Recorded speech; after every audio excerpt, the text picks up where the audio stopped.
I have a little bit of time to get out. I'm hoping this week. I'm thinking maybe like Thursday or Friday, get out and actually use the lens. Oh, are you guys hearing that twice? Or oh, hang on. No, the audio is fine. Oh. I just can't see you. Oh, you can't? Oh, I can see you.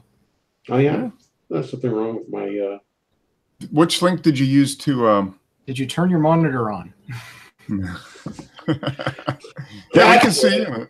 We can see you. Yeah, we can see you. Say in the corner, I can see Wes, and when I click on him, all I get is your Mark's Photography logo, and then it flips over to his standard photo. Oh. And then when I click, I can see you, and you're moving and everything else in the lower corner. But when I click on you, So all I get is your logo. I get your logo again. Oh. So I wonder, you need to maybe, and if there's a way to switch, because I can see you, you're fine, and I can see Wes, and I can hear both of you fine. So, let's see if there's anything. Where do we normally go to get the link? Is it on your Google page? I just posted the link on the Google Plus page. That's where I go. Yeah, and then I've been posting a link in Facebook for Dennis and Tim. Okay. Well, I'm gonna close this and try a different internet browser. I'll be back. Yeah, try that. Yeah, because Dennis has problems with Safari sometimes. He can't see the Google Plus link. Yeah, I'm on Internet Explorer. I'm going to flip over to Opera. Hold on. Okay. Yeah, that might do it. Yeah, it is kind of weird how Dennis can't get on through Safari, which is kind of strange. But anyway, yeah, good. Well, yeah, so I'm hoping things have slowed down a little bit. I've just been kind of going, which is good, going crazy with work. But since we've only got about a month until we're going up to Michigan, I'm like, I better actually use that lens to make sure there's nothing tricky about it, and so I can actually remember how to use the camera, because I haven't even used that in 6 months. It's been crazy. Although I did get some images this week. We did go to our little local festival. I posted a couple of shots from a little car show they had. But as far as getting out with the large format camera, I haven't done it. So there you go. Better. There we go. You better? All right. Good. You can see now. Cool. Very good. So yeah. So I was just thinking about that. I got to order a filter for probably a polarizing and a yellow filter. I think will probably be the only two filters I need for that lens. It's an 80. Is it an 82? I think it's an 82 millimeter. So it's a little bigger filter. So that's gonna. I gotta get that ordered, but I can get out and do a couple sheets of film through it without a filter. So I'm just gonna go ahead and do that and make sure it works the way I think it, looks fine and everything seems to work, but you never know. So, so hopefully, yeah, this week. I noticed you on your. I took a quick run through Flickr. You got some chemicals, huh, Wes? Yeah, diving in head first, I guess you could say, with the film developing and going straight for the color stuff. Okay, all right. Which kit did you get? It's from Film Photography Project. Oh, okay. I think it's just a repackaged Unicolor kit. Okay, all right. And have you developed anything with it yet? No, I still got to get a few more things, I think. Okay. I'm pretty much there. I've just been putting together a set of stuff. Mm-hmm. Okay. Well, good. Funnels and clips and all kinds of different things I needed. Yeah. Well, you had the tank already, didn't you? Did you already have the tank? I got a couple tanks I found at Goodwill over the years that I've just been sitting on. Okay. All right. Yeah. Clips and funnels and stuff to just mix up stuff properly. Right. Yeah. I got like a measuring, kind of cup kind of thing. Not measuring cup, but whatever you call it. Like a beaker. Yeah. Yeah. A graduated cylinder, I think is the official term. Yeah. From chemistry class. But so you got to, you'd be able to measure out in milliliters, I think, right? Yeah. That's the way mine is set. So, Well, good. I'd be interested in what film do you have to go through it? I'm just gonna probably just go to like Walmart and get some Fuji 400 or something. That's why I decided to do color first as far as developing, just because I can go get film anywhere. Yeah, that's true. Yeah, you can pretty It's much. cheap. Mm-hmm. Yeah, you get a roll of film for $2, $2 or $3 Yeah. probably. Yeah. And well, good. Yeah, that's we'll talk about that when we get into the images. But yeah, that is.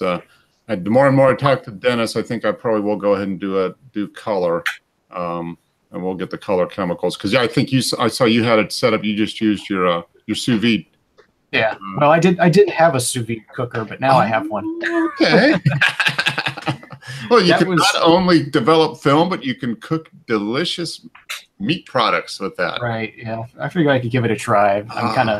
I think it's kind of a bunch of hype, but I'll give it a shot. No, it's not hype at all. It is not, especially if you want to get it to the perfect temperature. Yeah, I mean it definitely it definitely works.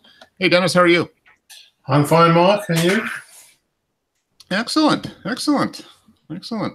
I know. I want a quick royal report. I think did they have like a balcony event or something? I saw a couple days ago. They were out on the balcony for was it the Queen's not her official birth, it was her official celebration, but her birthday was a couple months ago, right? Yeah, it's a birthday because that everyone was getting their honours. There's like birthday honours list where they all get knighthoods and stuff. You know. Oh, okay. All right. Once again, I was most disappointed. Mine hasn't come through. You know. You're on the waiting list. Yeah, You're a knight in waiting. I'm waiting. Yeah. Oh, I just thought it was funny. I was like, oh, she appeared on the balcony and she had a hat on.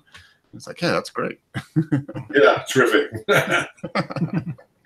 But okay, all right. So that's the official royal report from live from London. So there we go. We got our royals report in. And So when the Queen gets gifts, or does she get gifts from dignitaries and heads of state and that sort of thing? Does she? Yeah, she does. Yeah. Does she get to keep it, or? I watched a program once where they were discussing the gifts given to the Queen, and apparently, if she really likes it, it's hers. Okay. If she doesn't, it belongs to the state. Okay. All That's right. how it is here in the United States. If the president gets a gift, it automatically goes to the state, and he cannot keep it legally. Yeah, I think all the stuff that's given to the Queen just goes into like the royal, obviously it's diamond encrusted watches or whatever. Then it obviously all end up with the jewellery that the royals own. So. Yeah. All the stuff that gets given to the president goes into the archives. I guess it goes into the as part of the presidential library. Isn't that what they do with it, Frank? Doesn't it end up in the library or in the Smithsonian or something? Yeah, I don't suppose they're allowed to keep it because otherwise it'd be construed as bribes. Yeah. Yeah. Although our current president, he just said, "Don't give me a gift. Just stay at one of my hotels, and we'll be fine. We'll call it good." Yeah, they got lots of towers all over the world. Just stay there, and we'll call it good. Yeah. Yeah, he seems to be upsetting everybody in Europe at the moment. Your president. Yeah, he's a disruptor, huh? Yeah, I think that's why they like him. Yeah, it's a Chinese problem where you live in interesting times. Well, we're definitely in interesting times right now. So, To say the least, yeah. yeah. What's going to be interesting is that not to get too political, but in the next 6 months or so, it's going to be interesting to see who starts lining up on both sides. I think you're going to have some people on the Republican side that are going to try to primary him, which will be interesting. So that'll be interesting. So we'll get an extra long presidential election cycle. I think it'll probably start right after the midterm elections here this fall. I bet, depending on what the results are of that. I mean, that's gonna determine what'll come out of it. Yeah, you're only allowed to have the president twice, aren't you? You're only allowed to stand twice. Mm-hmm. Yeah. Yep. Well, I'm surprised he hasn't changed that. I don't know how would it have to be an amendment to the Constitution? Would it have to be I think it would have to be a constitutional convention or whatever to do that. Probably. Yeah, he can't do it. Congress would have to do it. Yeah, yeah. So we're safe. I think we're safe. That's okay. We got Nigel Farage over this side, obviously. Yes. Yeah. That's your own. That's your own version. That's our own version of Trump. He's almost like a clone. It's really interesting. I think they're the same mindset. Mm-hmm. Yeah. Mm-hmm. Yeah. Definitely not globalists. They're nationalists. Yeah, that's for sure. Both of them missed going to diplomatic school, obviously. Yeah. or they slept through it. Yeah. Yeah. I don't need that. I was just asleep. Yeah. I mean, they both say how it is. Yeah. Yeah, I guess. Oh man. So back to photography. Oh yeah. So Wes got some new equipment, so we can talk about that. Dennis, did you get any new equipment or anything? I see Wes's pictures up of his chemicals and tank. Yeah. Most impressive. Yeah. He's you're gonna have that question's gonna be gone though, Dennis. You're not gonna be able to ask that question anymore. He's obviously joined the Real Photographers Club. I still don't have any black and white chemicals, so this roll here is still going to be sitting here. Okay. For a while longer. You're going to be starting on color then. I figure I'll start on color, and if I can make color work, then I can do anything. Yeah, you can. That's right. What you might have answered this. I stepped away for a few seconds, but Wes, I don't know if you addressed this, but how do you plan on dealing with controlling the temperature of your chemicals? That's what the sous vide wand or whatever you want to call it is for. Ah, the cooker. I stole that idea from Mark. Yep. Yeah. It's, okay. I noticed. I'm looking at the picture, and it looks like you have the exact same unit as I do. It's for monoprice. Mm-hmm. How many degrees does it drop between the thermostat switching off and coming back on? It's going to be pretty crude. Sticks around +1 or -1. What I was it's within a degree. testing yesterday. Yeah. And how big a container were you testing it in? Looked like what? There was about 4 gallons in it when I. Okay. It's a pretty big. I'm probably going to get a smaller one because that's just too deep. The water's too deep for the chemicals to be floating in there instead of just that's sitting what there. That's what I said. The I found, and I haven't used it for chemicals, but for cooking, I've used a smaller pan that holds maybe like 2 or 3 gallons. And then a bigger pan that holds, it can hold 6 or 7 gallons. And when I use the bigger one, just because of the volume of water, the temperature fluctuation is greater just because there's, it's the heater. It's right at the limit of what the heater can do. So it varies. But in a smaller one, it's within half a degree, it seems like. Yeah. At least what's indicated. So is that close enough, Dennis? Are we gonna end up with results? Yeah, you're gonna need to stay within half a degree. Okay. Yeah, especially if you're doing E6. Well, you're doing C41, right? Yeah. West, yeah. Yeah, C41 is a bit more forgiving. Yeah. Okay. So I think maybe the secret is to get something that's not quite as deep and then just less volume, so it can circulate and then just let it run for a while, just to get it going. Yeah. But it should be fine. I mean, we'll find out. But maybe wrap a towel around it or something to help it stay insulated some. Yeah. You could put it in a cooler. I mean, that would be one way to do it too. Yeah. But so you can buy an electronic thermostat that you can stick in line, keep it more accurate. Well, it's got one built in. This device, the sous vide device, has that built in. Yeah. So you set the temperature and it automatically regulates. Yeah. It's the plus and minus though. I would have thought a cooker would be quite crude. Yeah, I mean, I probably, we'll find out. Wes is going to try it out. He's going to do the sous vide film developing method, and if it works for Wes, it'll work for me because we have exactly the same unit. We have exactly the same cookers. So it's going to be C41, and then you're going to go on to E6, and then you're going to do the black and white, and then you'll be doing cross processing. Yeah, black and white is you don't need. Yeah, really anything. I mean, you can make the adjustments on that are easy. You just do that right out of the tap.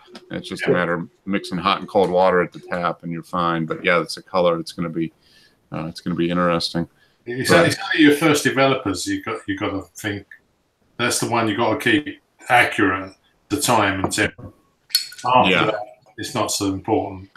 Mhm. Yeah, yeah. I mean, that's the main thing. It's same in black and white, but yeah, I mean, you just got to have the temperature for the developer. Everything else can be close. It doesn't make that big a difference. Mhm. So You can be pretty sloppy with black and white. yeah. Black and white can be pretty sloppy. Yeah, that's for sure. Color, you probably have to be a little closer, but definitely on a developer chemical, definitely I have tried to. E6 once and I failed. Yeah, you've had good results with E6, right, Dennis? But you're down to half a degree. Well, I'm using that Bellini kit, which is 6 chemicals. So that is a little bit more time-wise playing, but Yeah. It's I don't know if I'd bother again. You know, yeah, because I think the Blix might not last long, but you know, if you get enough films to do, you're just going to use it all up in one go. Yeah. Whereas the Bellini, it probably lasts a lot longer because it's got separate bleach and fixer. Mm-hmm. Yeah, so the chemicals will stay stable or deteriorate at a lot slower rate. Yeah. I bought some Bellini C41 as well, which will give me a separate bleach and fix again. So I haven't made them up yet. I haven't got enough film to play with. Okay. All right. Well, good. Yeah, I'm looking forward to seeing what your results are, Wes. You'll probably have something in the next couple of weeks, I would think. Yeah, I should be able to. And what I'm hoping, I might just go ahead and order a kit and have it available when I come back, because that's when I'm going to be able to do a lot of images is when we're up in Michigan. So I'll double up on. I'll do two. You know, for key scenes, I'll just do 2 sheets. One I'll develop on my own. The other one maybe I'll send off, and I'll see what the differences are. Are you going to scan these, are you, Wes? Or are you going to dark room them and do proper photographs? No, they'll probably be scanned or photographed with a macro lens kind of thing, the light table. You're going to just take a digital photograph of the negative. Yeah. Yeah, that's that's one thing I was looking at doing. I've got the light table still in my cart. I haven't ordered it yet, but I would need a macro lens really to do that, which I don't have. You could just get an extension tube. Yeah, that's true. You got a lot of work to do. You can just rent it for a week. That's about $50. Yeah, no, I haven't done any film in 6 months, so that kind of and I'll probably do wouldn't need a macro for 4x5. Nah, 4x5 would be fine. Yeah, you could use a. You're gonna be far enough away on that. You could use your regular lens. Yeah, I might have to play around. Maybe I'll get that table when I order the filters. I'll get the table, and then I can at least try it and see what I get. And then if it doesn't come out, then I can always take it down to the studio that I belong to, which I haven't really used in the last few months. I'm not going to get my money's worth at that because I'm not using it. I better get down there and use it. You've got a film scanner though, haven't you, Mark? Oh, well, I've got a scanner here that can handle up to medium format, but the one down at the studio is the Epson, the Epson 800. They've got 2 of them there. So yeah, that's what I'm using, a V800. Yeah. Pretty good. Yeah, good things about those. Yeah, and I thought about buying one, but they're what are they $600-700 probably right now? I mean, they are quite expensive. Yeah. Yeah, and I figured, well, I'll just join the photo studio, which is that's like 4 or 5, 3 or 4 years of photo studio membership for the cost of the scanner. So yeah, I'm still ahead of the game right now, even though I'm not using it, even though I'm not going down there a lot. So. Yeah, I mean, and you got 4x5 enlargers to play with as well in the darkroom. Exactly. So I can only scan my 4x5s because my darkroom I can only do up to 6x7. Okay. Yeah. So I'm. So yeah, that's. Should have some time here this week. I'm going to get out with a new lens and make sure it works, so I don't get severe disappointment when I just show up up there and take a bunch of stuff with it and find out that it doesn't work or not. So I'm going to do that this week. Probably a couple black and white, couple color, and then I need to get filters for that, and I've got plenty of film. Unfortunately, well, I guess that's good and bad, but it means I haven't really been shooting much because I still have a lot of film. So yeah, I've got to go out and take some E6 4x5 because I've got 70 sheets. oh Yeah, yeah. box of 50 and a box of 20 unopened. Yeah, and you're kind of you've got about 3 months. You got about 3 months here, Dennis, before the weather turns crap again. So you better get out there. That's what we were thinking. Yeah. Yeah, you've got until probably what, mid-September, maybe 1st of October before. Yeah, October is not too bad in this country. Sometimes it can be quite pleasant. Okay, so yeah, you got 4 months. Yeah, so that's only like 20 sheets a month. So I mean, yeah, that's 5 sheets a week. You're good. Last week we visited the palace. Mm-hmm. I took the digital camera because there was a lot of inside stuff to do. Yeah. When we go back, I think I will take a large format camera with me. Yeah, I mean, what you posted on Flickr and Facebook, there's some things that would be really neat. I mean, they would come out really neat on a large format. I think it would be. Yeah. And we're going to do Windsor, of course, once they've cleaned the mess up. Mm-hmm. Okay. Because Windsor Castle is a good it's lovely castle to take pictures of. Mm-hmm. Yeah, I would imagine. Yeah, that's that type of stuff is perfect for a large format. Yeah. Is Windsor the castle that had the fire several years ago? Yes. Yeah. Mm-hmm. Yeah. It cost millions to put it right. I imagine. Yeah. And they're still cleaning up from it. Basically, is that all the construction and everything? No, I think it's all been done now. It's all been reopened. It was a pretty devastating fire, but the public here were asking how come we got to pay for it because it's millions of pounds worth of damage, and apparently it's owned by the government. It's just state owned anyway. Oh, so it's a government property, and they just lease it to the. No. Apparently, when Queen Elizabeth came to the throne, she signed over all royal-owned palaces to the government in return for a pot full of money every year. Oh. That was actually on her part. That was really smart because it's not the property; it's the upkeep that kills you. So, and if you can have somebody else take care of the upkeep. That's right, and it's because government-owned building is probably not insured anyway. So yeah. They just she made a really savvy decision there because that saved like all the billions of money that they have from their, that's right. Yeah. They don't have to shell it out for maintenance of the castle. They just they're pretty smart. I think the Queen herself is exempt from things like death duties and paying tax, stuff like that. Yeah. It wouldn't happen in America, No, probably not. I can't see that you appoint yourself a royal family and let them live in luxury and you can all pay for it. No, probably not. Not unless you're going to be king, of course. Oh, I'll do it. Yeah, I mean, outside of me, though, no, it can't be done. No. Well, the senators, the people in Congress, they get a life. Their pension is basically their salary for life. Yeah, and you only have to be there a few years. I mean, it's really quick. Yeah, your president will carry on getting all the security and. They get that for life. But yeah, it's the same as our prime ministers. They once they finish being a prime minister, the security remains. I don't really have a problem with that. I mean, it's just that's just part of it. But yeah, they're not getting. I don't know if the presidents get a pension. I don't know. I'm sure they probably get something. They probably carry on paying them. Yeah. But anyway, let's jump into the images here because a couple weeks we got a lot of stuff. It's well, you've got your own royal now. Don't forget. What's that? You got your own royal now. Yeah. We do. Yeah. Meghan, the Duchess of Sussex. Yes. Does that mean you guys have to pay us money now? Is that how that works? I know. Well, Mark reckoned it was a conspiracy for the Brits to get back in charge. Yeah, I think that's their plan because they're going to have it because she has dual citizenship.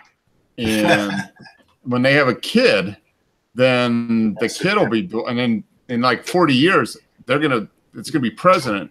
And they'll take back the country. Well, if the plan goes as they planned it, he'll be the king of America. Yeah, the king of America in like 2060. Yeah. And that'll be like 300 years. You're just shy of 300 years since we broke away. So yeah, I think they're going to time it like right on the 300 year, like it'll be July 4th, 2076. They're going to be like, nope, we're taking over, president. There we go, we're done. Yeah. Well, obviously, I always ask you, Mark, but how's it been since we left? Oh, it's been pretty good, actually. Yeah. It's been pretty good. Yeah, It's not the same, but other than that, yeah, we can find adequate tea, but yeah, other than that, yeah, we're pretty good. Don't forget you had the French giving you a hand. Yeah, well, we get some wine. I mean, wine's a lot more fun than tea. Come on. Yeah, it's true. This is true. So this was, I think, yeah, you took this was the last one from 2 weeks ago, I guess. Yeah. Yeah. This was the newly thatched roof. Yes, they've done a little bit of repair to that. Mm-hmm. And that was a Provia. So slide. Yeah, that was the E6 with the Bellini. Yeah. Mm-hmm. And then, okay, yeah, so here's the bike one. That's the slide film. And then this is that's the medium format, yeah. Yeah. 4x5, yeah. With a little different color cast. It's kind of interesting. Yeah, that was chemicals, I expect. Mm-hmm. And here's Jose with the Highland Games, Costa Mesa, throwing the rock. That's kind of cool. And I think he has a time lapse here too. There we go. Now that looks like fun. Throw the really heavy bell over the wire and then get out of the way before it crushes you on the way down. Yeah. Because there's no one catches it. I don't know what that game is. Yeah. Yeah, I don't know. It's like throw it up and run away, I think is the game. Run away. Yeah, okay. It's kind of cool. Kind of a quick little, 1, 2, 3, 4, 5. Yeah. And he's not running away yet. I wonder if he's still alive. Who knows? Well, that must have filled the buffer up. Yeah. So, okay. So this is Tim's. Yeah. Tim's take on that. He got this the polarizer for his 16 to 85 lens. Yeah. That's nice. Yeah, some nice colors. Yeah. Really rich and vibrant. Yeah, the colors are great on that. Yeah. The numbers on the building 1618, is that when it was built or is that the street address? That's when it was built. I figured, yeah. Yeah, we don't normally have numbers on streets going up that high. Like 1600 and 18. 400, so it's 400 years old this year, basically. Yeah. I had a look at Tim's photograph because he's got a cropped sensor camera, hasn't he? Mm-hmm. And I was looking at the detail on the roof compared with the 4x5. Yeah. And a 4x5, you can see the metal wire on the mesh, Yeah. Yep. If we go back to that, where is it? Not too far back. There we go. Yeah, you can see the individual. Wow, this is a little closer zoom, but yeah, the detail is just a little more. Yeah. Yeah, a little more. Yeah. Just a bit. Well, if you think a 4x5 is 10 times the size of a 35mm negative, mm-hmm. lens is even smaller, isn't it? Yeah, and the crop sensor is even smaller than the 35. It's what 60% of a 35 basically. But yeah, no, this came out really nice. Nice colors, stuff in bloom. I don't. Has any of you guys got? Frank was going to buy a Sony camera, a high pixel one, isn't it? I wanted to, but that's not that's not something I can do right now. Yeah. I was actually thinking about selling everything I own. Yeah, you was gonna get one, weren't you? Because the weight. Yeah, I needed something really light because of my back. Yeah. I don't know anybody who's got the one which is higher up, 40 megapixel, is it? Yeah, they what is 42 on the 7 Alpha 7. The Mhm. 7R3. 3. Yep. What really attracts me to that thing, not only is it small and light, but it has in-body image stabilization, which means I can get away without having to use a tripod as much. Yeah, it does work as well. I've taken pictures down to like 1/8 of a second handheld, and they're fine. Yeah. Yep. No, the in-body stabilization is well. That's Sony owns part of Olympus, so I mean that's the whole. Yeah, it's all kind of tied together. So they took the five axis stabilization that Olympus had and integrated it into their cameras. Yeah. So yeah, and that's the way to do it in body, because that way then you got a lot of flexibility with regards to the lenses too. Yeah, especially when you're dealing with lens mounts like Pentax and Nikon, where they have all this legacy glass. I mean, you could for $50 you buy yourself a 50 millimeter f1.4 image stabilized. Yep. Yeah. Yeah. Good luck trying to do that with Canon or Nikon. You can't do that. Yeah. Yeah. Yeah. They say they're going to put that on their mirrorless, which makes all the sense. Yeah. See, I'm sticking on my Leica 90 millimeter lens, which was never ever designed to go on a digital camera, but it's stabilized. Mm-hmm. Yeah. That's right. Yep. So here we got using that big lens again. Yep. Very nice. Been going out with it a bunch lately. Yeah. That's a nice one. Nice and sharp. We got a catch light in the eye. It's nice. Yeah. Yeah, Very going after work when the sun's nice and low. Yep. Last part of the day. How far away are they? Where's when you take that? Oh, I don't know, 50 yards maybe. Yeah, That's 50 meters. Yeah. it's pretty sharp, isn't it? Yeah. Yeah, that's a good lens. I mean, that's for wildlife photography, that is it's got the reach and relatively affordable price in terms of everything else that's out there. As long as you have decent light, you're good. Yeah. Yep. That's very nice. Wes, when you use that lens, are you stabilized with a monopod, tripod, or you?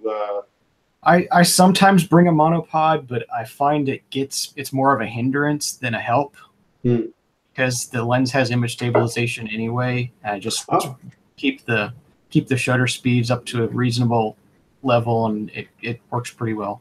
Yeah. Cool. Yeah. 800 at ISO 200. Yeah. Yep. Yeah. It works. Yeah. Nice sharpness. Here you go. Roller derby. Yeah, I've never been to roller derby before, and a photographer friend of mine invited us to come out, and because the theme of the month for the photo club is motion, so Okay. Yeah, that's kind of cool. Checking that out. I borrowed her 100 millimeter 2.8 L lens for half the match. So Okay. And were you sitting on the inside of the rink? No, it was on the outside. Okay. Mm-hmm. Just in front of the bleachers. Yeah. It's always cool to shoot something new because you're looking at it with fresh eyes. Mm-hmm. Yeah, I wish I had studied how the game was played before I went, though, because I really didn't know what I was doing. I didn't know what I was trying to shoot until after the match, and I looked at looked after seeing it, then looked at the rules, and then it all makes sense now. Yeah. So this one with the red helmet with the star, the ones with the stars are the only ones that score, and they're trying to lap everybody else. So these two in the blue are trying to block her from getting around. Getting around, okay. Yeah, and her other teammates in the red are trying to keep other people from blocking her. Yeah. Right. Yeah. Yeah. And they're on old school skates. Yeah, that's. There was a lot of falls. Yeah, I would think so. This is a great shot. Yeah, I like that one. This is really Right. Yeah. Yeah. That one. This is- There we go. Doing this with my Tamron, just trying to pan with it. Mm-hmm. Got a lot of junk, but Yeah, this one, I like this one. but yeah, you got nice. You know, her face is in pretty sharp. Everything else is kind of blurred, and she's like racing around to get to lap. Right? I mean, it looks like she's really pushing to Yeah. get the big star in her helmet. Bracketing with this, Wiz.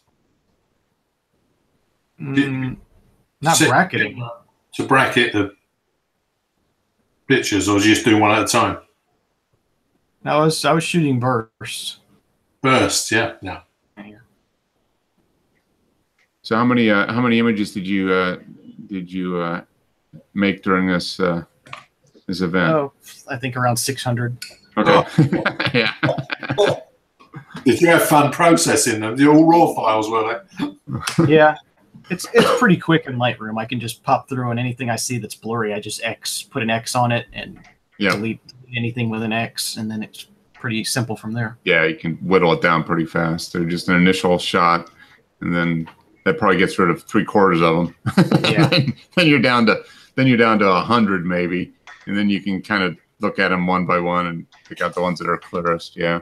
I get a lot of practice of whittling stuff down shooting wildlife. Yeah. Yeah. It's the same kind of thing. A lot of junk. Yeah. Yeah. Because you're just shooting up constantly almost, and you just hopefully catch a frame where everything is what you want it to be. Right. Now, that's cool. I like that black and white treatment on that. It's nice. And you got the ref back there. It looks like he's pointing at him or something. Yeah. Yeah. Cool. I would imagine the more you shoot a subject like this, the less images you probably take in a whole, because you're already editing out things that you know that don't work. Yeah. Yeah. Like if you go back again, now you know what the rules are, so you'll be trying to find get the images that kind of capture, changes, the critical points in the match. Yeah. Right. I'm just looking for the highlight kind of when the action is actually happening, the scoring is going on kind of thing. Yeah. Yeah.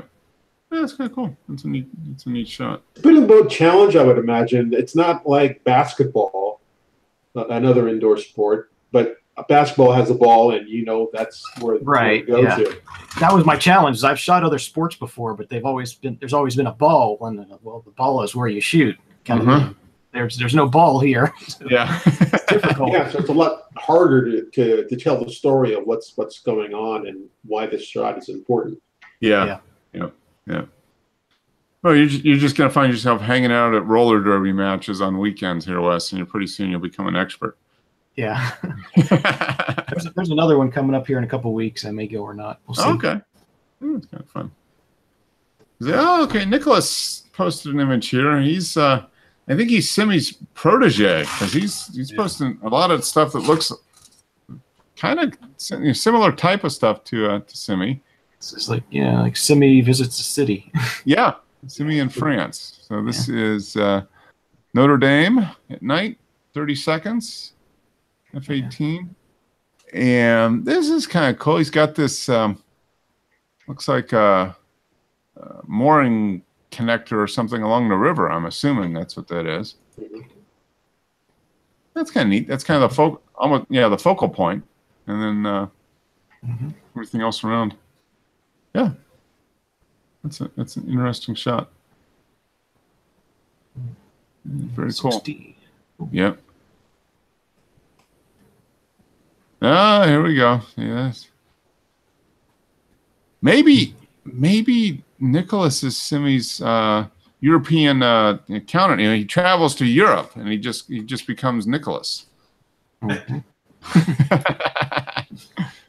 Okay, 2.5 seconds. Yeah, this is nice. He's got the got the sun right on the edge of the rocks there. Mm-hmm. It's a nice element. Mm-hmm. And at what is he shooting at? F-22. That's kind of interesting. Oh, there we go. I'm getting. Sometimes when I watch YouTube videos on landscapes, the photographer will shoot the image at 2 different f-stops. One at f8 just to get enough depth of field that the person needs, and a sharper image. But they also want to get the star effect, so they'll shoot it again at f2 and just blend the 2 images together. Oh, okay. Yeah, that makes sense. I'm getting to see. Are you guys seeing? Yeah, you guys are seeing this little blocking that's going on here. Mm-hmm. Yeah. Wonder if my bet you my video card is overflow. So I'm going to reset and go back in because this computer is almost 8 years old. So who knows? Time for an upgrade on the card. Probably, yeah. It's been happening more and more, and I think it might be the fact that I've got like 50 windows open too. that could be a problem. Yeah. A bit too many. Okay, let me get back in here. But yeah, it's all right. Now we'll get back into that group photo pool. Okay, now I'm not getting any blocking. Let's see what we get here. There we go. We'll go back in and I'll share that again. Yeah, it's like I just got to reboot it and go back in. All right. So there's Nicholas's. Yeah, with the sun kind of. So you were saying they would do like an F2 and then an F16 or whatever and then stack them together pretty much? Yeah, not an F2, but more like an F8, somewhere in the sweet spot of the lens. Yeah. So they get the depth of field that they need. Yeah. But they wouldn't get the star effect. So yeah. Okay. Makes perfect sense. Yep. Gotta love digital. Yep. I tried doing that with film. Yeah. Large format. Let's try it there. Yeah. Okay. So speaking of large, Dennis went to a large palatial estate here, Hampton Court. Yeah, Mrs. Hampton Court. Another one of Henry VIII's acquisitions. Okay. Acquisition. Yeah, so the other one was the Duke of Bedford's place, which he basically stole off of the abbot. Mm-hmm. Hung the guy off a tree and confiscated all his lands. And this is on the banks of the River Thames. It was built by Cardinal Wolsey, and he fell out with the king, and he actually gave him this as a present to try and get back in favour. Oh wow! That never worked. He died on the road somewhere. but the king got the property back. He was pushed. Yeah. This is cool. So you got a little static display of a cart there, loaded up. That's kind of nice. It's with the what lens was on this? I was using a Voigtland of 50 mil. 50. Okay. 1.5. Yep. Okay. Very nice. We got the little. Yeah, these were on in the gardens on top of the posts. You know? Okay. But they're quite well-made figures. You know? Yeah. Gargoyles. Yeah, gargoyles, I guess, right? Yeah, it's supposed to keep the evil spirits away. Mm-hmm. Didn't work on us when we were there. Yeah. That's kind of neat. So you got a few different ones, it looks like. Oh, this is wow. That's a lot of landscaping. Yeah, and if I turned around and took a picture the other way, there was about 1,500 meters of canal landscaped waterway. Man. Wow. Yeah. Wow. It's a massive estate. Yeah. As well. Yeah, it's these trees were quite good. Mm-hmm. Yep. I wonder how old they are. They're probably nearly as old as the castle itself. Yeah, because they all started doing these gardens, like Italian mock gardens. Mm-hmm. So it's what they were doing all over Europe. All the church people, all the cardinals, all over Italy. They've got these magnificent gardens, all try to outdo the Pope. Mm-hmm. Mhm. Well, it's good to see that the church never spent any money on the people. It's the People's Garden. Right? Yeah, rules. Yeah, So this was with the 50 mil again. yeah. This is the 50 mil. Oh, no, I'm not sure. No, I think I might have used the 15 mil on this. Okay. It says 15. Yeah, because Oh, okay. that stand that statue's on is out of shape. Okay. Yeah. Yep. Distorted it a little bit. Yeah, But that's a neat shot. Very matte, very big. Okay, so here we go. Ale. There we go. I like that. this is it. This is a wine tasting. Yeah, there was an actual guy inside this building cooking on an open fire. Wow. Two great big beef joints going round, standing there for 2 hours turning a handle. Wow. Hope we get to eat some of it. That's Yeah, well, apparently the staff get the food. Yeah, and when the king lived there, there was 200 staff doing the cooking and looking after the guy. Wow.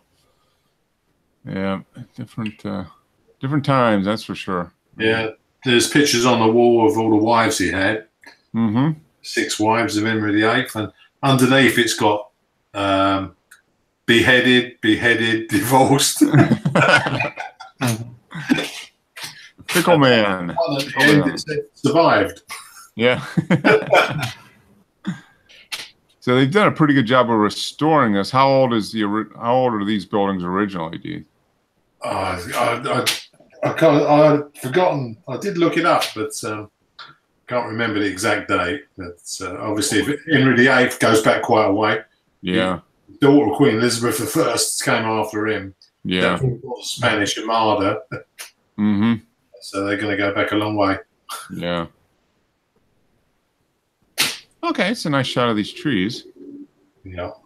Very well manicured. So how do they get up to the top? They have little lift trucks, or do they actually use ladders? I wonder. Yeah, we was discussing that. We thought that maybe they got a cherry picker, like a truck, or maybe they got these guys with the trimmers on long poles, Mm-hmm.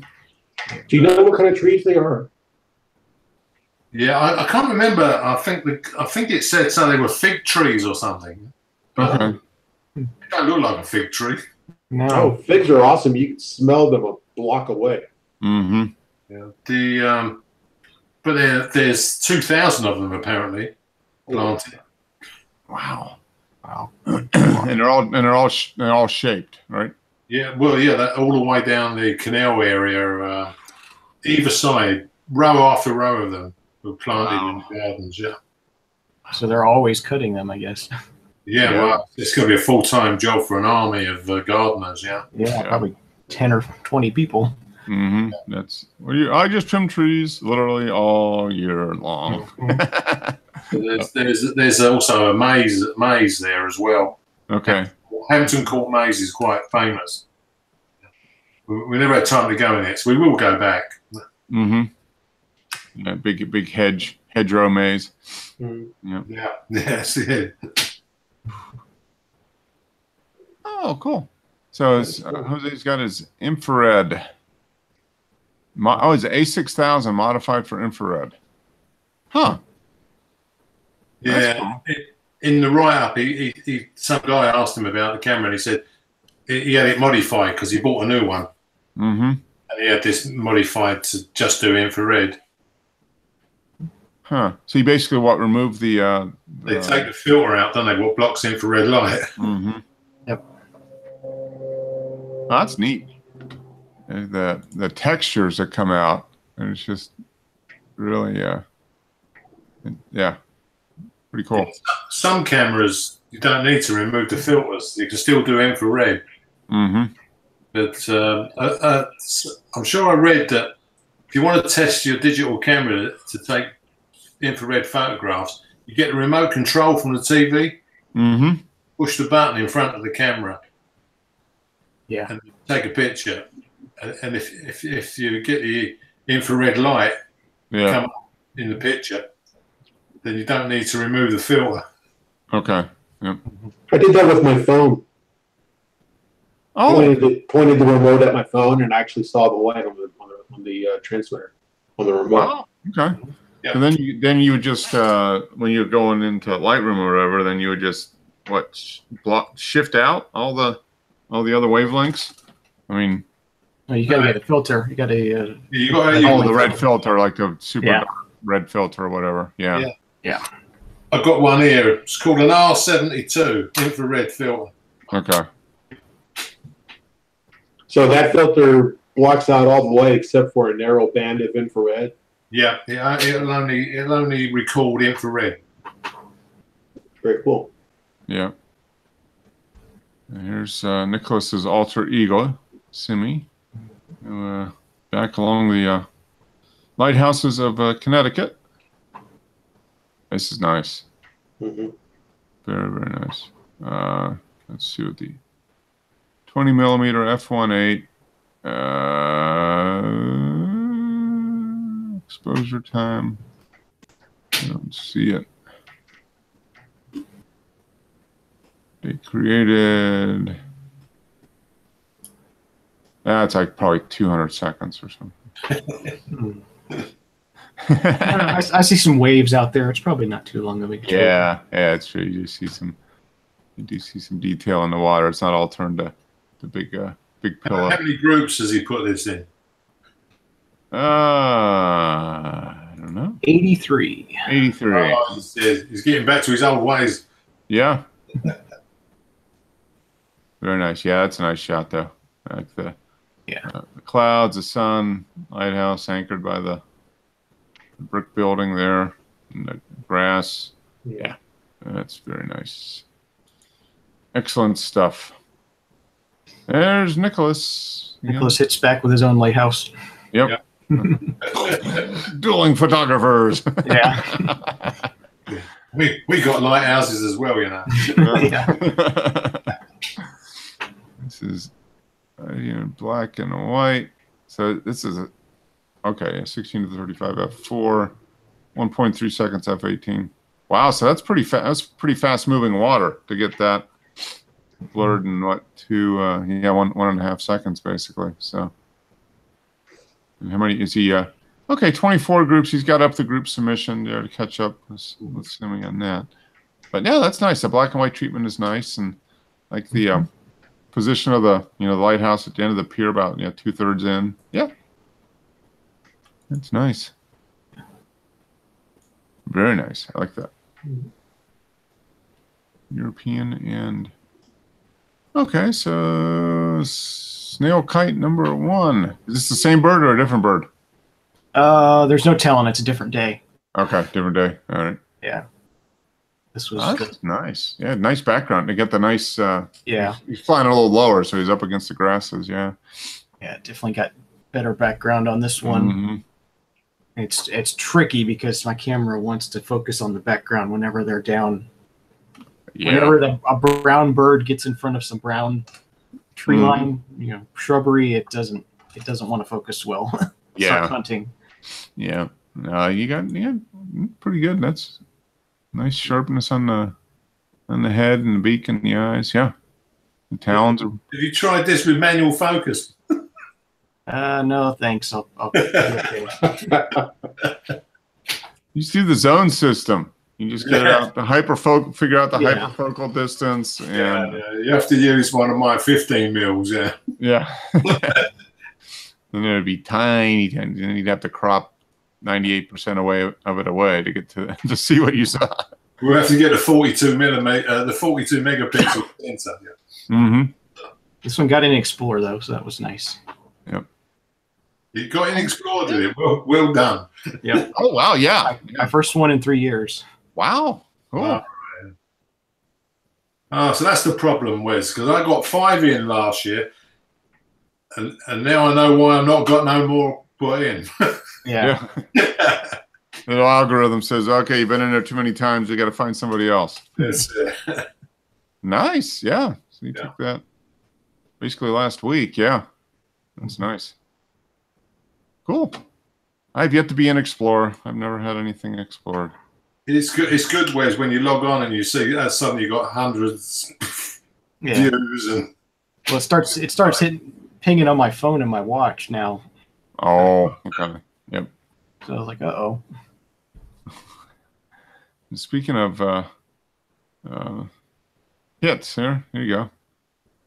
Yeah, this is taken from the same spot as the last one, actually. You just turned around, it looked the other way.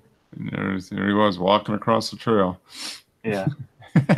When I walked past, he kind of growled at me. I knew he was getting ready to go across, so I was kind of watching to see when he came across. Yeah, that's funny. He's got legs up.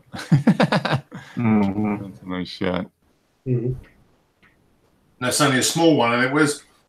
Yeah, that's kind of medium sized, I'd say.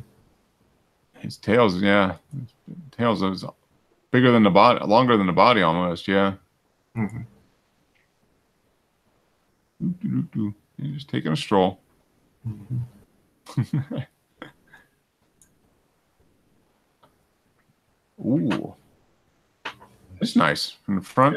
I like the light on the tail too. Yeah, he's looking down in the water. Yeah, that's a great shot. Yeah, they sort of hover and then lower themselves down and grab the snails with their claws. Okay. They see something and then drop down. Yeah. Yeah, it's kind of I've never seen a shot like that before. Yeah, that's. I think the tail is out. Yeah, that's in the light end. Yeah, that's excellent. Great lighting. Yeah. Yeah, they almost float straight down when they it's kind of crazy. Yeah, and you wouldn't think that they'd be able to do that, because their wings are only. How fast are their wings going when they're doing that? I don't know.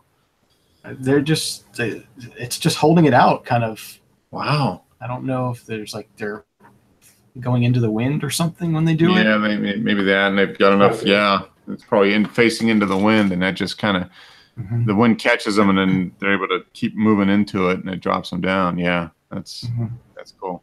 But yeah, look how what time of day did you shoot this? Looks like either late evening or it's like 7:30, somewhere around there. Yeah, so the sun is going down over the horizon. Yeah. Yeah, that's an excellent shot. Nice light, yeah. Yeah. Very, very nice. Happy with that. Yeah. You should be. Here we are back at the Section 8 housing in okay. Henry VIII, Section 8. Hey, there you go. Section 8 housing. Done with a 15 mil, quite close to the ground. Okay. Yeah, you say almost just a foot or so off the ground, probably, huh? Yeah. That's neat. This is just a tiny section of this palace. Mm-hmm. Yeah. So is this occupied or is it empty just for tourism? No one actually lives in this one. I don't think. It's still got all the furniture in from. It's got Henry VIII's apartments and other kings and queens which have got their mark on it. Mm-hmm. Oh, that's neat. I think the colors in the brick. The brickwork, yeah. Mm-hmm. Very cool. Looks kind of like it's been added onto maybe over the years. Yeah. There's been quite a lot of extensions throughout the time. Mm-hmm. Yeah, because it's kind of matched, but not exactly. Yeah. Yeah. Different design. Architectural themes, yeah. Yeah. Huh. There she is, the queen. Yeah, this is a painting by Andy Warhol. Okay. It's actually hanging up inside the art galleries inside. Okay. I took a picture of this with the digital camera, obviously, with a 50 mil, to see if I can get it framed out. Oh. I thought it was quite a good picture, actually, but it was hanging amongst the Gainsboroughs and all the other famous artists. And, yeah, because I asked the woman if they were for sale, and she said you can always make an offer. That's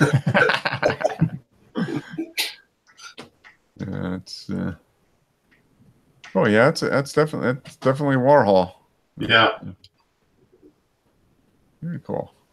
Yeah, some more gargoyles. Yeah, these things were quite good. I was just trying. I was playing really with the camera to see how much background I could blur out without losing some of the detail. Oh yeah. I think it did pretty good. Yeah. That's a f1.5, that 50mm. But I think I had it on about 2 or maybe 2.5. Yeah, rather than blanking the back completely out. Yep. Because I think you start losing some of the gargoyle itself. Yeah. I mean, just because it's the stuff at the back and because I was quite close to it, and I'm standing and pointing upwards with the camera. So. Yeah, so you got just that distortion. If not everything's on a flat plane to begin with. No, because of the way you're angled. Yeah, it's kind of nice. Nice colors. Oh, Nicholas.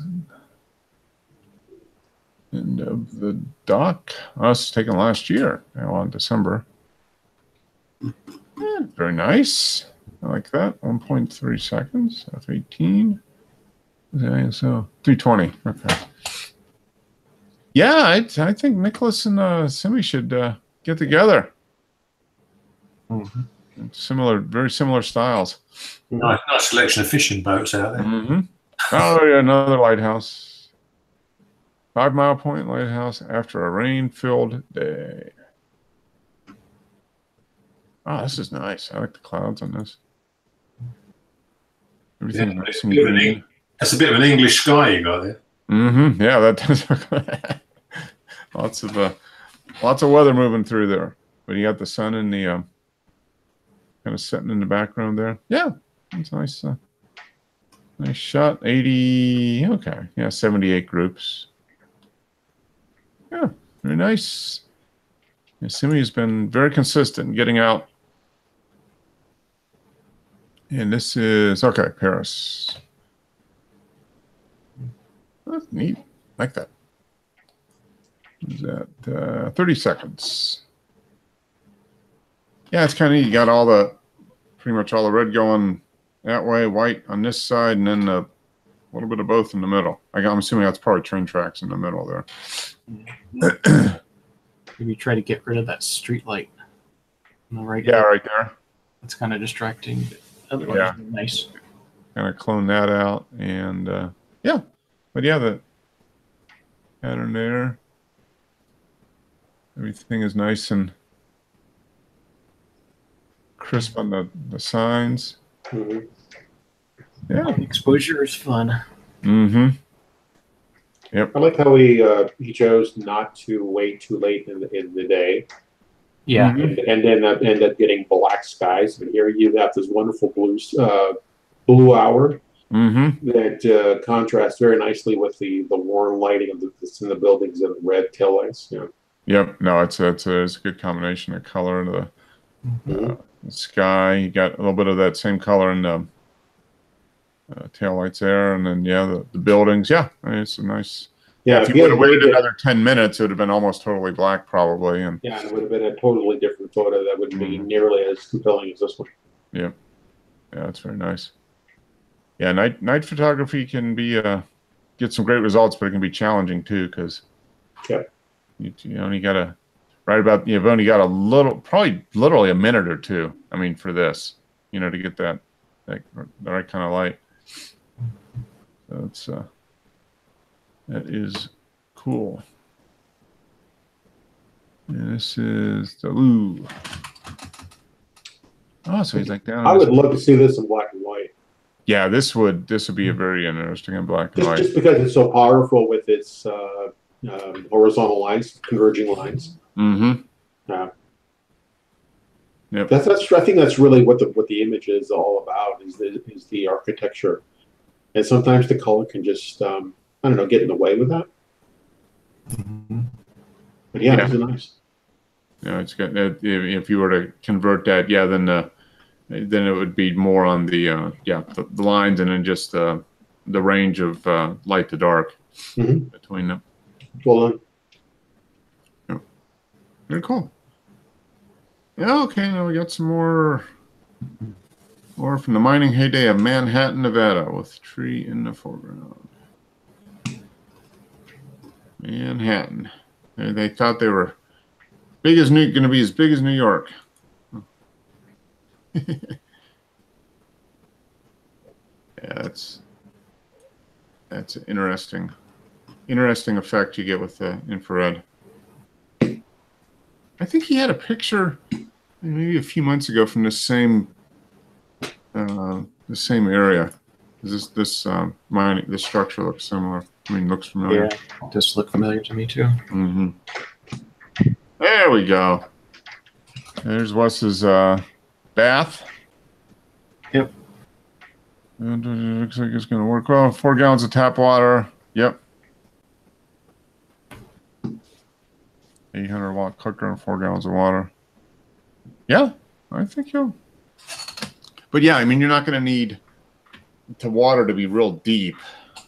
Maybe 4 or 5 inches deep, probably. I just need a shallower tub than that because you can't really lower the pump any further. Mm-hmm.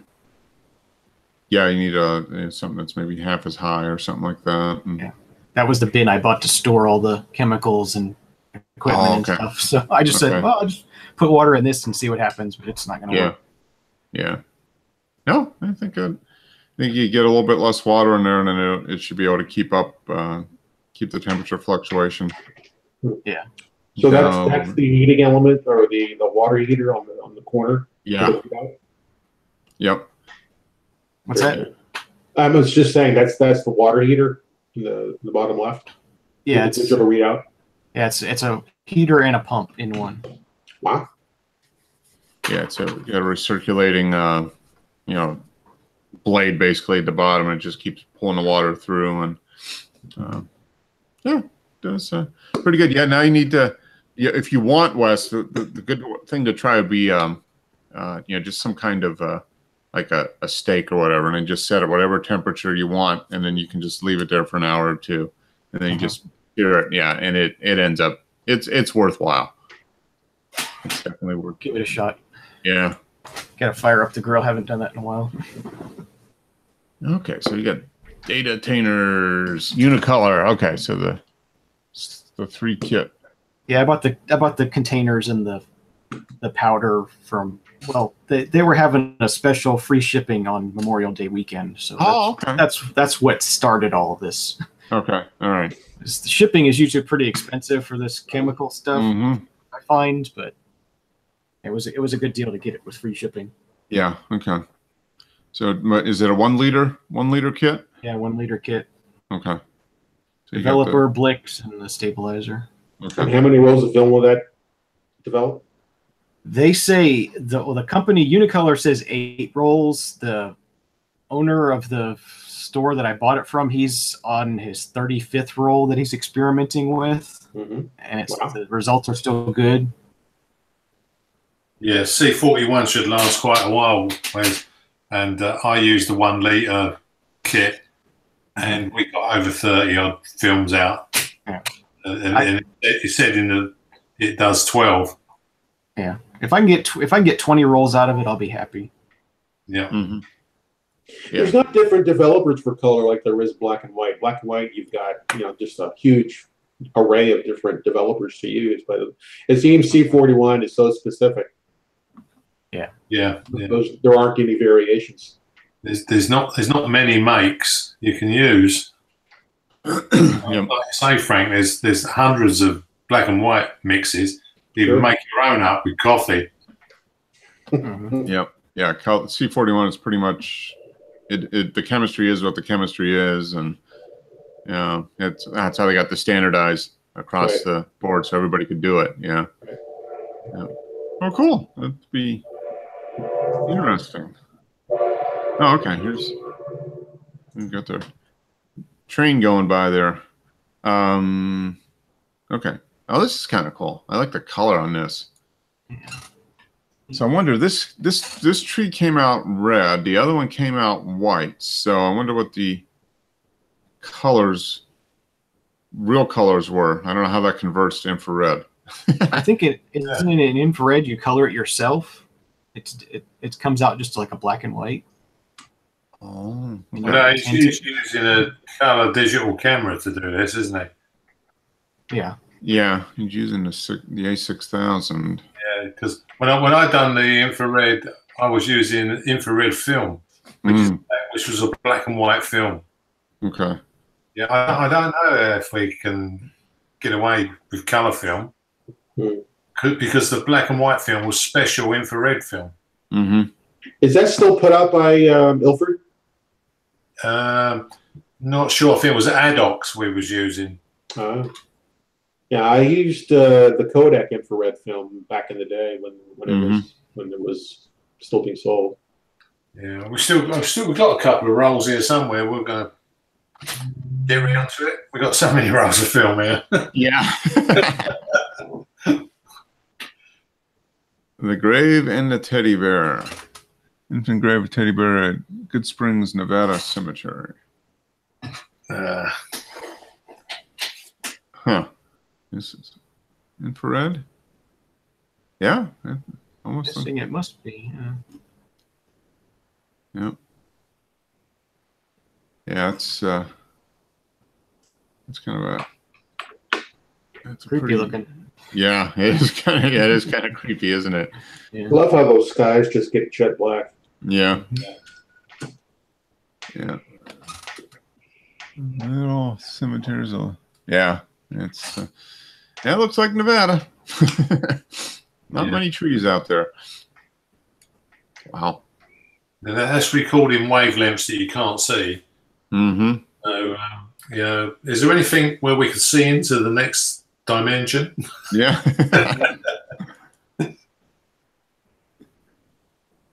Openings. Speaking of the next dimension, openings to the next dimension.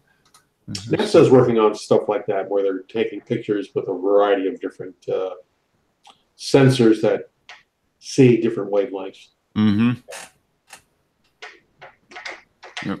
So this, I think we've seen this pier before, probably. Different shots, but yeah, it's kind of looks like the same day, just a little different spots. See, I got this. The rocks here are what's interesting in this shot. The color in the rocks. Very nice. Good one. Mm-hmm. All right, Dennis, here we got.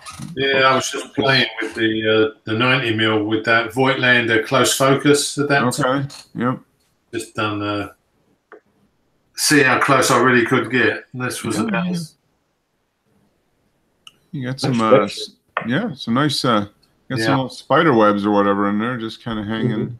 Yeah, this I had the camera on a tripod.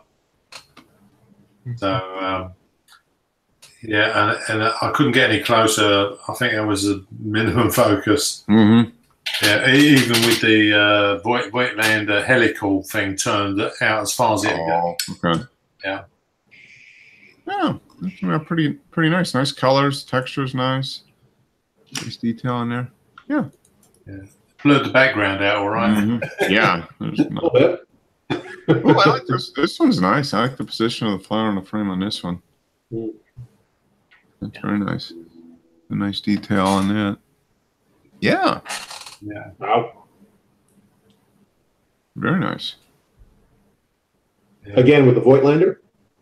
This was with the Leica 90mm. Yeah. So that's why I couldn't get too close to the flower, even though I had that helical close focus adapter turned to maximum. Mm-hmm. I suppose was it normally 20 inches for a Leica lens minimum focus? Mm-hmm. Yeah, so it's probably got me down to about 12. Okay.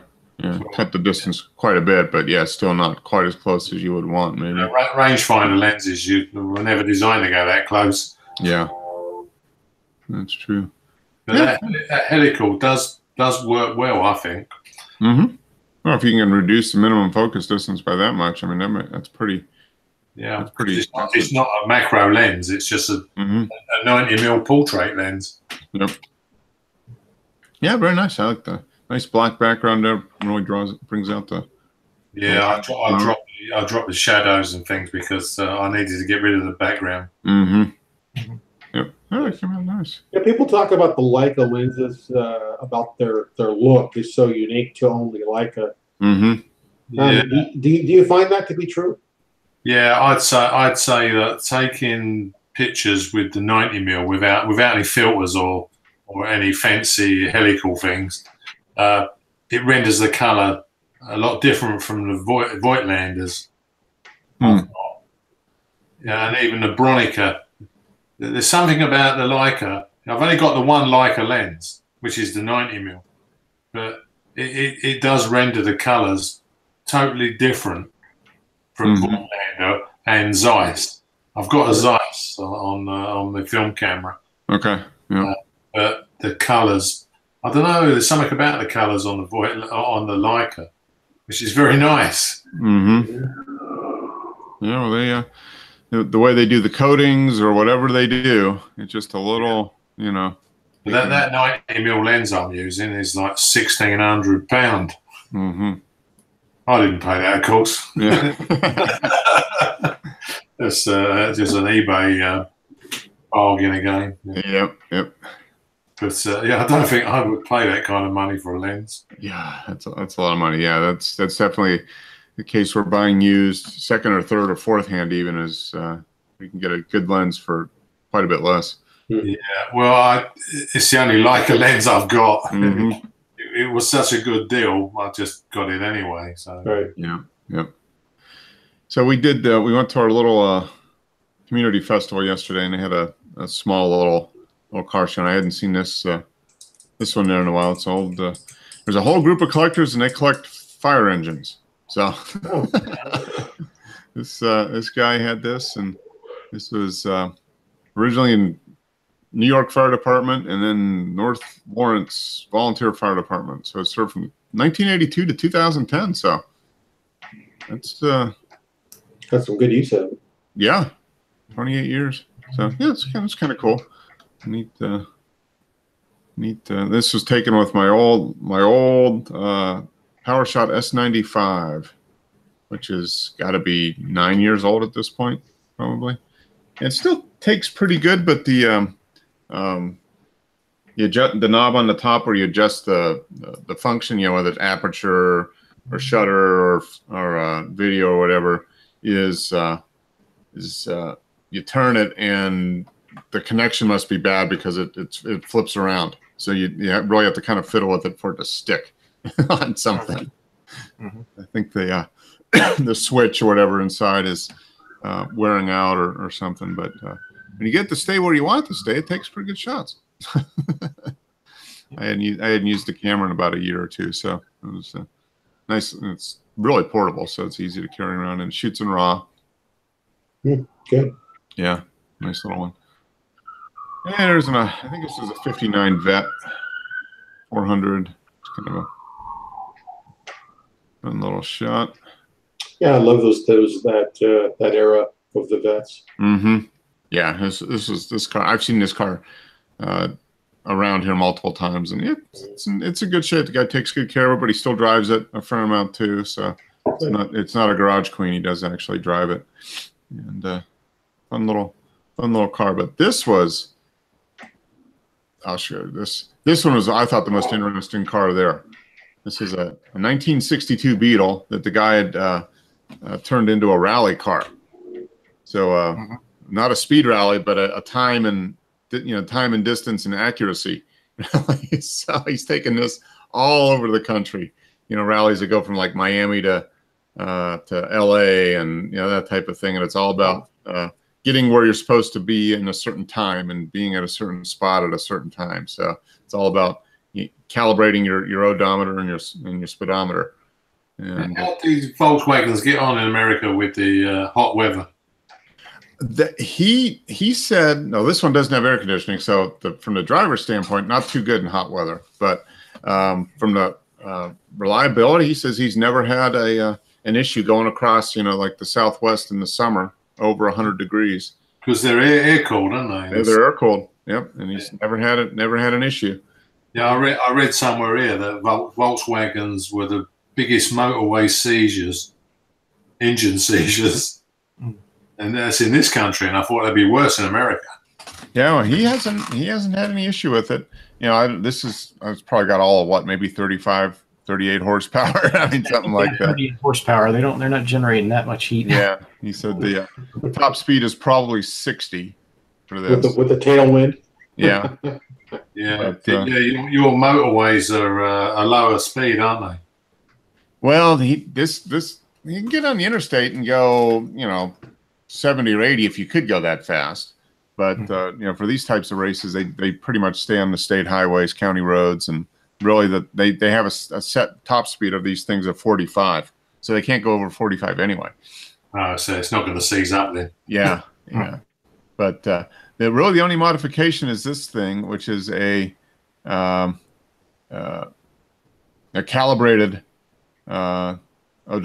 speedometer, which they use for tracking, their speed and distance. So they have to calibrate it every day.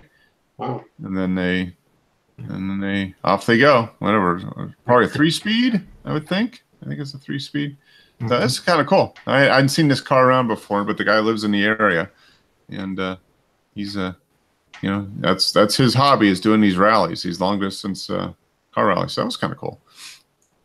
Interesting thing.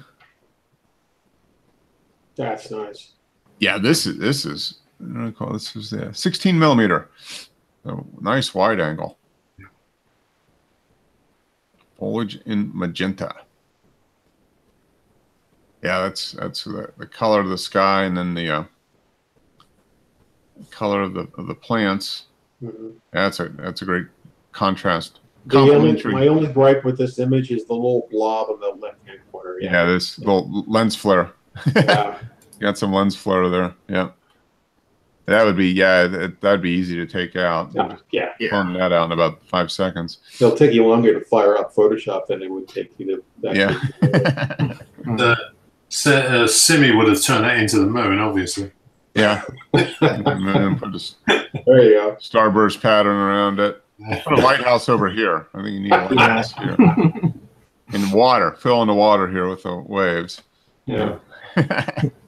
That's a good shot. Thank you, Jose. That's infrared is some interesting effects. It's very pastel-like, and I'm looking at. I don't know how it is in real life, but because I'm looking at your screen that's on Flickr.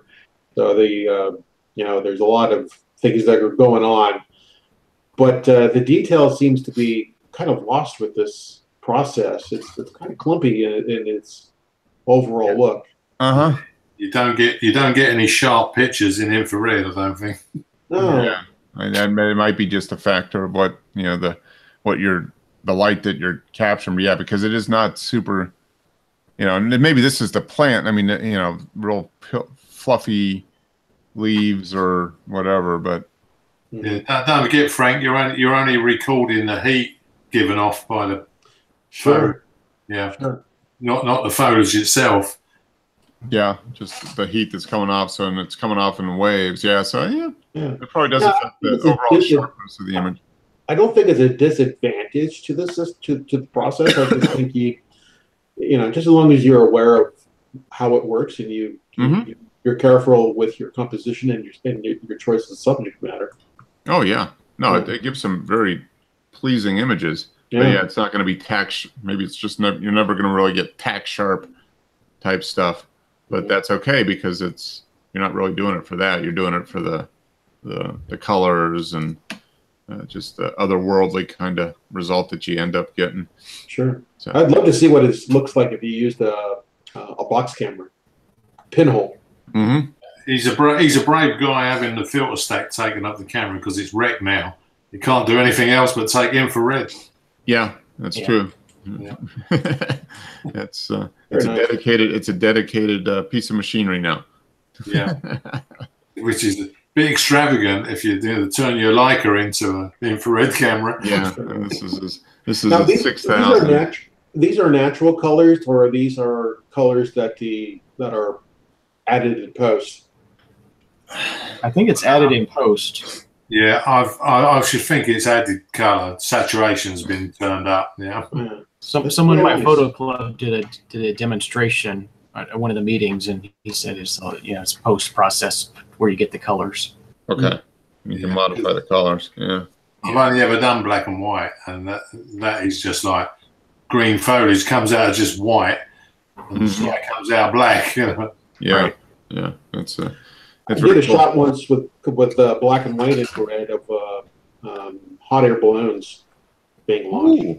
Oh, they must have glowed. It was awesome. It was awesome. There was so much glow to the balloons, and the blue sky was just jet black.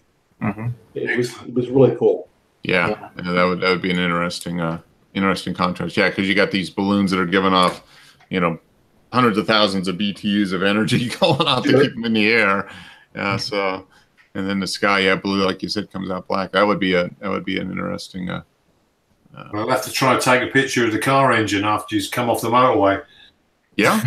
Yeah. That'd be interesting. Yeah. The tires. Yeah. Definitely. Hey, good show, guys. Thank you. Thank you very much for showing up, Frank. Good to see you again. Glad to be Join in here, pop in here over the summer. Maybe I think so. Maybe I'll actually have a black and white image from the large format camera taken with my new lens by next week. That's gonna be my goal. So Sounds good. I got to get out with it probably Wednesday or Thursday and use it and then develop it and then get it scanned in. So we'll see. Which new lens did you buy for your 4x5? I got the 90 mil. 90 millimeter. Yeah.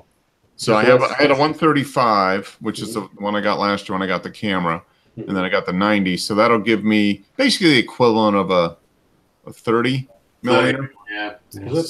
Semi wide angle, but not really, not extreme. So, and then I'm gonna play around with doing that and then changing the orientation, flipping the film holder around. Yeah. And get a horizontal, more of a horizontal one. So if you go wider than 90, Mark, you're going to have to start using the center filters because of the big netting in the camera now. Yeah, no, I think I'll probably be happy with this. Although I'm assuming the lens works. It looks like it's in great shape. So that's the main thing, is just to make sure that it actually does what it looks like it's going to do. Yeah. I had rented a Schneider ultra wide. I think it was like 50 for a 4x5. Wow. It was cool that I could actually rent it locally, but that was interesting. I didn't realize how wide it was, and of course, when you're standing next to your camera, you can't see what's in there. I ended up getting my feet in the shot on the tank. Oh yeah, that'd be like a 15 millimeter. Yeah, that would be. You almost got almost 180 degree. Field of view. Yeah, it's like I've done it with the 15 mil on my Sony. I had the tips of my shoes in the picture. It's almost a 480 degree field of view. Yeah, which is interesting. As long as you don't get unless you want your feet in there, otherwise you have to pay attention, or you end up get yourself in the image, in the frame. Yeah, that's what I told people. I intentionally stood there. No. When you use that wide angle, Frank, did you have a center filter on there? No, that was when I was in school taking photography courses, and I didn't know anything about the light fall off. Yeah, the center filter cost more money than the lens. Oh God, yeah. Yeah. Several $100 just for a filter. Yeah, I couldn't believe how expensive the filters are. Yeah. Yeah. No, it's. I think I'll be fine with the 90. Yeah, I'm not going any 90. I'll get a 90 in the end, but I'm not going any lower.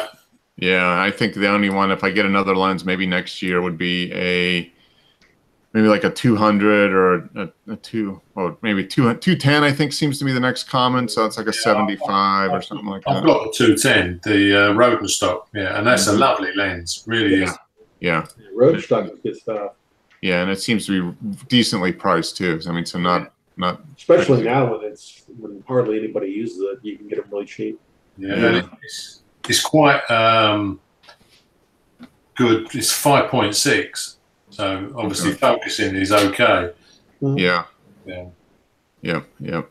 Well, good. Well, hopefully I can get out with the camera this week. That's my my goal. I've kind of set up my work week to try to give me a little bit of time on Wednesday or Thursday morning. So fingers crossed. Hopefully I can actually get out there with the camera and do a couple sheets of black and white probably just to test everything out. But we shall see. Everybody have a good week. Yeah. Okay. Well, we'll see you later, Frank, Wes, Dennis. See you guys. Yeah. All right. Have a good one. All right. Bye. Bye.